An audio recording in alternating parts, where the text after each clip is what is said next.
Trader का दिल से स्वागत करता हूं। मूल रूप से शेयर बाजार खरीद और बिक्री या डिमांड और सप्लाई से संबंधित है।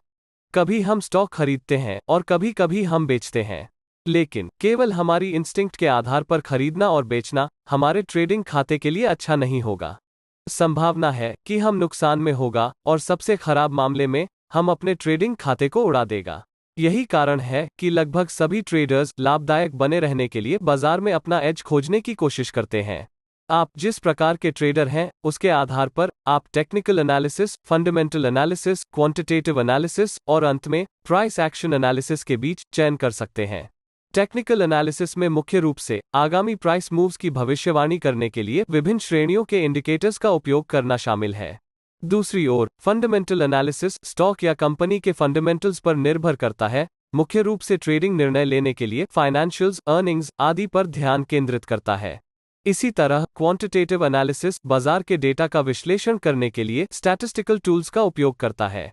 यदि हम विशेष रूप से टेक्निकल एनालिसिस के बारे में बात करते हैं, जो कि अधिकांश ट्रेडर्स द्वारा फॉलो किया जाता है, तो दिलचस्प बात यह है कि एनालिसिस के लिए उपयोग किए जाने वाले अधिकांश इंडिकेटर्स बाजार के कुछ बेसिक इनपुट्स जैसा प्राइस और वॉल्यूम से प्राप्त होते हैं। इस बारे में सोचें कि कौन सा बेहतर फल है, हमारे घर के खेत में उगने वाला फल या भारी कीटनाशक के उपयोग वाला फल। पहला दिखने में बहुत अच्छा नहीं हो सकता है और कई दिनों तक ताज़ा नहीं रहेगा, लेकिन यह हेल्दी है। जबकि दूसरा आंखों के लिए आकर्षक लग सकता है और लंबे समय तक ताज़ा रह सकता है, लेकिन यह हमारे स्वास्थ्य के लिए बिल्कुल भी अच्छा नहीं है।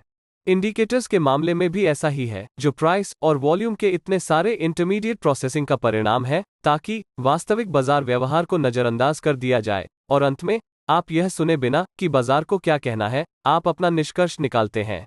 मैं यह नहीं कह रहा हूं कि टेक्निकल एनालिसिस अच्छा नहीं है या सभी इंडिकेटर्स बेकार हैं। इसके बजाय हमारे पास प्राइस के नाम से एक सोने की खान है, जिसका अगर ठीक से अध्ययन किया जाए तो हमें यह पहचानने में मदद मिल सकती है कि बाजार क्या कर रहा है।